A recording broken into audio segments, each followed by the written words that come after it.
Steph Weaves Tales presents Paxwood, The Trial of the Demon Slayer, a paranormal fantasy web serial written and narrated by Stephanie Gildart.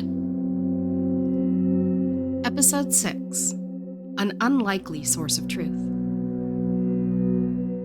While the nurse checked my vitals and comfort level, Jeremy left to find Ellis. I couldn't guess how those two were getting along, but Ellis wasn't setting a bodyguard over me to keep Jeremy away, so I had to assume Ellis at the very least understood why I'd put my trust in a random paramedic while I was bleeding out alone in an abandoned warehouse. The nurse completed her brief assessment, then assured me that a doctor would be along soon to talk about next steps. Then I was alone again, but not for long. A broad-shouldered man with fiery red hair slipped in through the door, his shadow just a beat out of sync with his step. Even if I didn't know Bran, I'd immediately clock him as something not human, but also not demon. Granted, when he had his fey glamour in full effect, he came across as more human. But he wasn't really trying to hide what he was. We had a deal about that. We were honest with each other about our natures. I was chosen by prophecy, destined to slay a demon. He was of the fair folk. Not my enemy, but not really my ally either. Fae had predominantly negative feelings about demons, but they were tricksters and skilled manipulators, always something up their sleeves. So you did it. You fulfilled your prophecy, he said with a smile. Alex heard you were in the hospital and sent me to check in on you. Bran's former paramour, Alex, was a non-binary human mage, and something of a wonderkind. They had finished their MIT program a couple of years back at age 20 and returned to their hometown shortly after, but we stayed in touch. Alex helped me find a home in Boston and a circle of friends who knew the big picture, but weren't part of the Hands. I hadn't seen Bran much since the two broke up. Thought you weren't on speaking terms after Alex headed home. Oh, I'm still furious with them for returning to that demonic cesspool they call home, Bran said. When you live as long as I do, you hope for your short-lived human consorts to at least try to extend their lifespan a bit, in the interest of that desire. I agreed to check in and let Alex know how you were doing and if the rumors were true. Bororiax is dead, and you've fulfilled your destiny, haven't you? Dead and gone forever. Slain by a stallbloom, I confirmed. Bran pulled up a chair and draped himself sideways across its armrests with a sigh. How he fit his burly frame into such a small space defied physics. And all it cost you was your left arm, but not your life. Suppose your existence will be a little less sinister, won't it? And does that mean you're done with the Hands of the Seers? I caught his play on words and snorted. After chosen ones fulfill their destinies, they go on working with the Hands as mentors, researchers, and field operatives monitoring demonic activity. I'll have plenty to do. If they want to have anything at all to do with you, Bran said, but he held up a finger. Oh, I don't mean the injury, mind you. The Hands will tell their little chosen pets anything to keep them in check until they've fulfilled their prophecies, but any variance from the words of those old dead seers, and the Hands will do anything to bring matters back into alignment. And you've gone more than a little off script, haven't you now? What do you mean off script? I did exactly what I was supposed to do. Bran laughed. Oh, they never even allowed you to read your own prophecy, did they? Then he sat up, square in the seat, his expression smoothed to a crisp neutral. I swear on my soul and my magic to speak truth and only truth for the next 2 minutes. I give this without obligation. No debt is owed, no payment received. Do you accept my oath? Are you sure about this? I asked, though. Although I'd never experienced a Fae oath, I'd researched what I could about the customs of the Fae after Alex and Bran started officially dating. However their relationship went, whether Alex needed saving or a wedding party, I'd wanted to be ready. I appreciate your concern, But I want to make sure you understand that what I'm about to say is the truth, and the best way to do that is to bind myself." Bran flashed that too wide grin of his. "You might not like what you hear, though.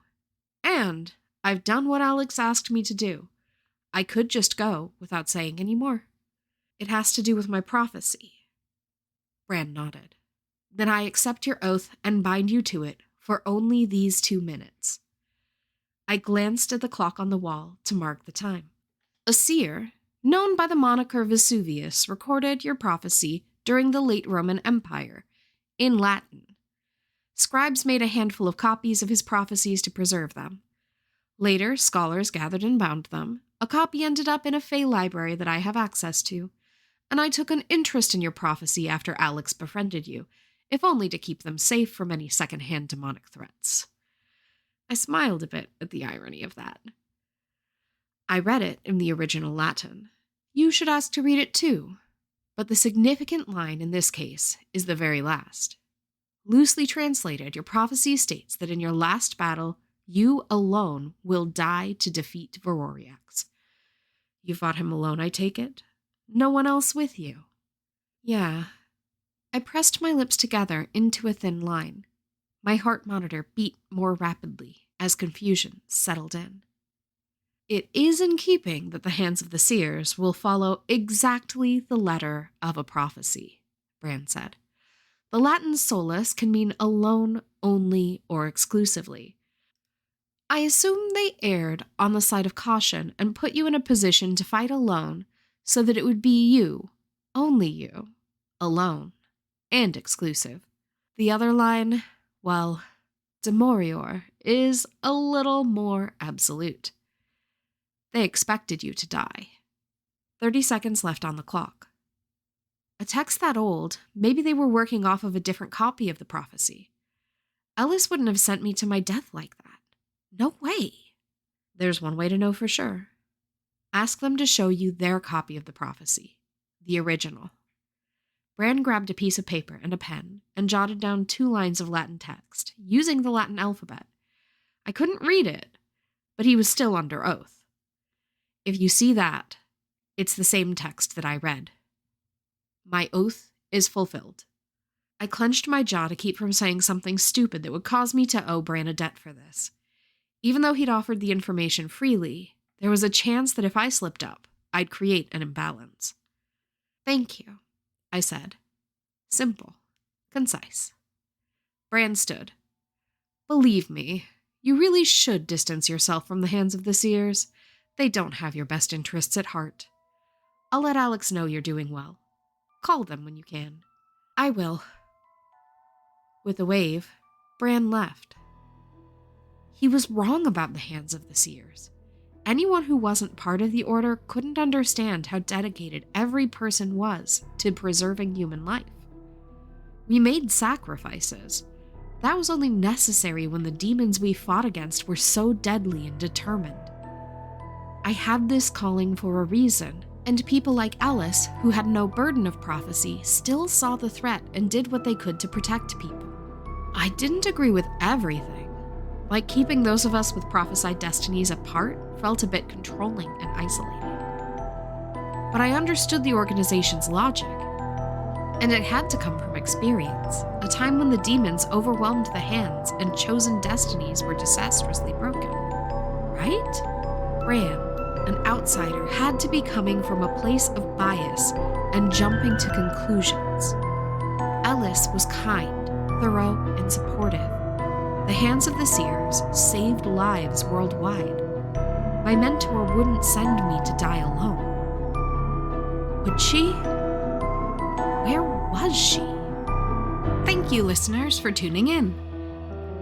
Paxwood Book 2, The Trial of the Demon Slayer, is written and narrated by Stephanie Gildart.